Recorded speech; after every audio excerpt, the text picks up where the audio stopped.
Power to the people.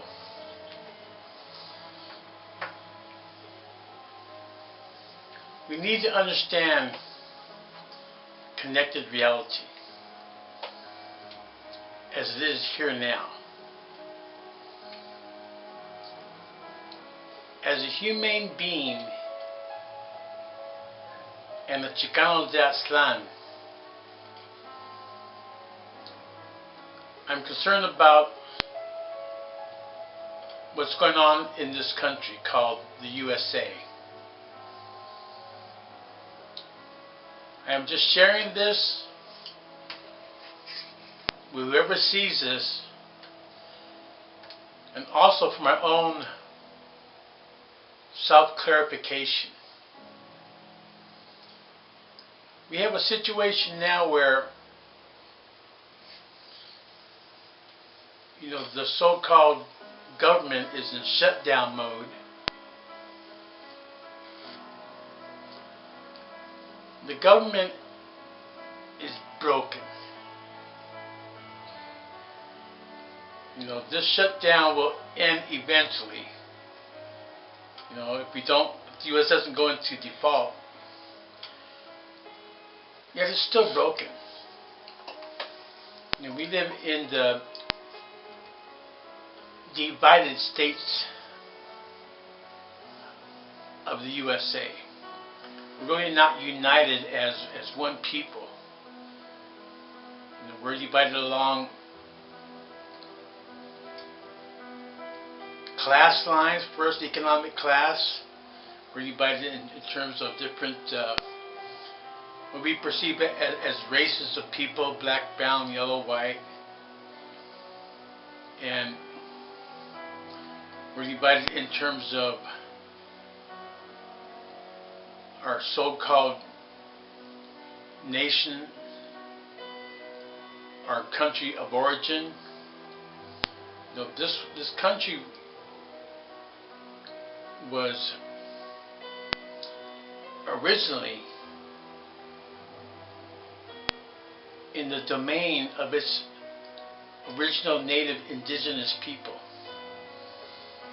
So indigenous is a European term. Native people had this land. We were here first. We've always been here. Just in terms of, there was human society here. So we need to see that this whole immigration issue is a part of a larger, more complex set of issues that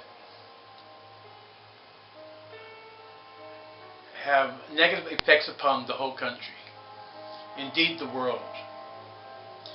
For me, as a Chicano de Aztlán, though I'm a U.S. citizen, I get resentment behind the ideal of 11 plus million of my people, la raza cósmica, brown people. Remember, these are labels. Not being seen as a part of America. Now, if you study geography, there's North America, Central America, and South America. So aren't all those of, say, Mexico, Central and South America, Americans too? Since we're in the Americas. Remember the origin of the word America. Google that.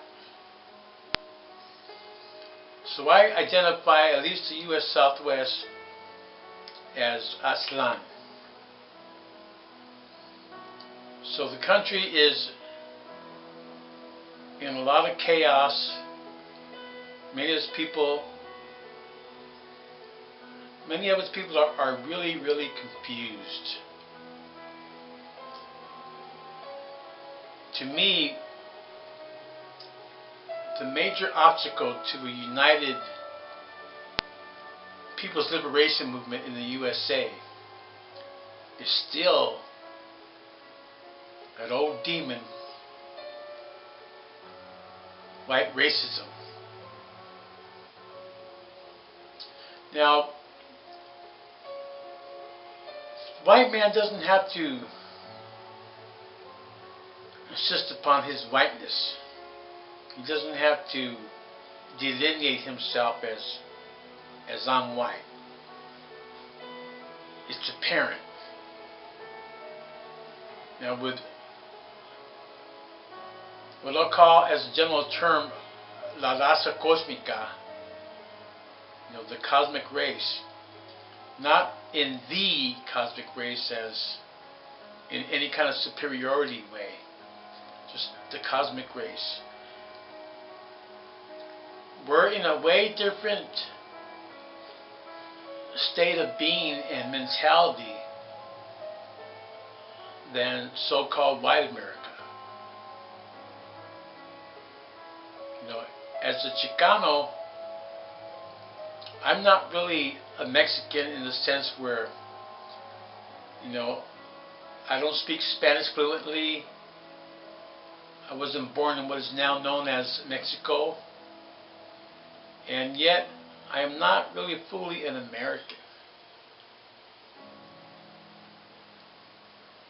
Or what I call America with a K.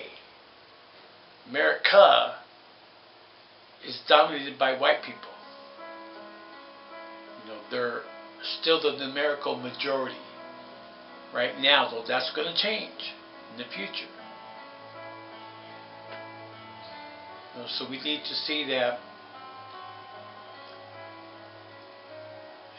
though we want to be and treat each other as one family of humanity, there are conflicts and differences between us that we cannot ignore. We cannot be oblivious to.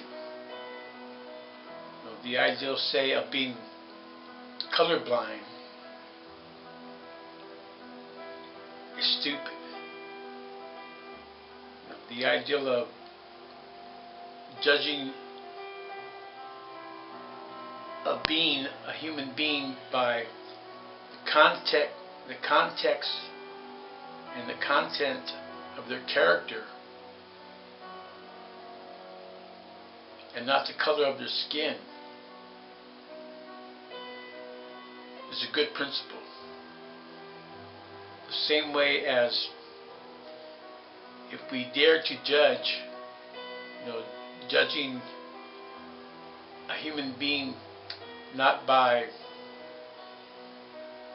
the color of their skin or their last name or their language or their culture or their country of origin, but by their character. What kind of a being is that? Are we loving? Are we sharing? Are we compassionate? Those are hallmarks of what I call a humane being. So I think it's important for Americans to have a discussion and to continue to have a dialogue about race in the USA. Know that we are one race. The concept of race was, as we understand it ordinarily, was a social invention. Where, say, the Spaniards had to have a rationale for their conquests. The Spaniards could have been the first races, maybe even further back. I'm saying in relative modern times, you know, when the Spaniards subjected, you know, the original natives to slavery and tyranny, and used the rationale of, well, they're not quite human, so it's okay.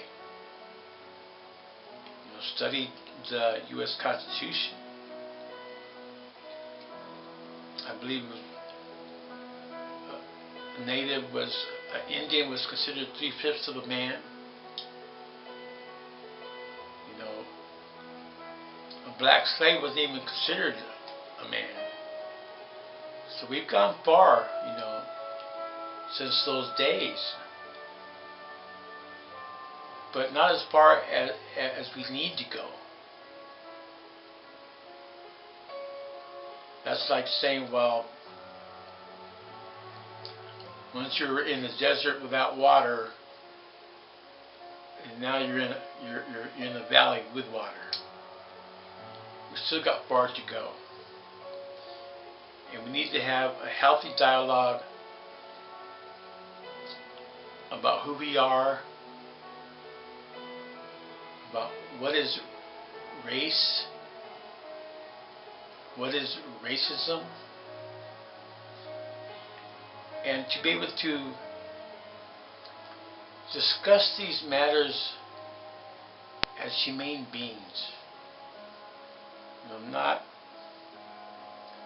in terms of one being superior over another. This is very critical right now, you know. America needs to have a discussion about race. You know, the idea that there was still no humane immigration legislation, to me, is idiotic. The idea that a bunch of white racist rich men in Congress are going to solve the immigration issue is idiotic. You know, we are not going to the back of the line. Many U.S. citizens cannot even pass a citizenship test. So we need to really look at what's fair. I believe we need to get rid of all borders.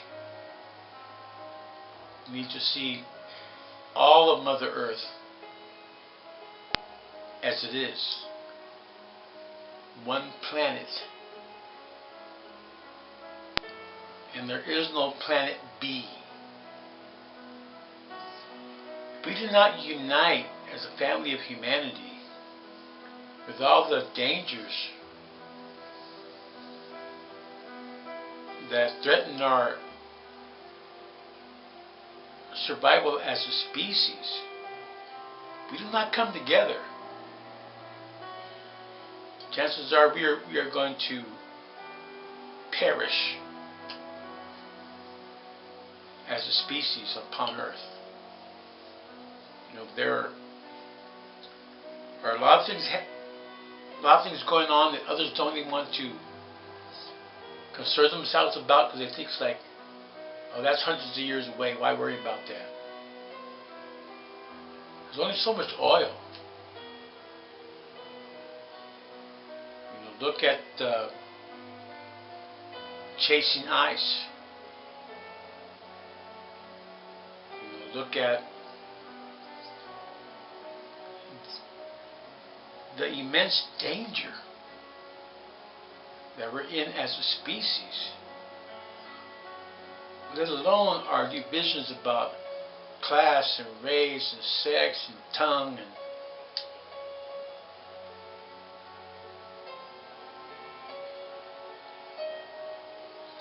let's do what we can and enjoy life as we can. You know, work on our spiritual liberation now as we strive for global liberation in the future. And let's start acting like family. Same brain science. Treat each other right, with love, affection, respect. We're all one family. Thank you for your time and attention.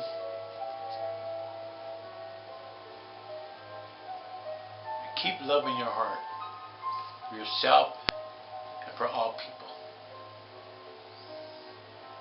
None of us.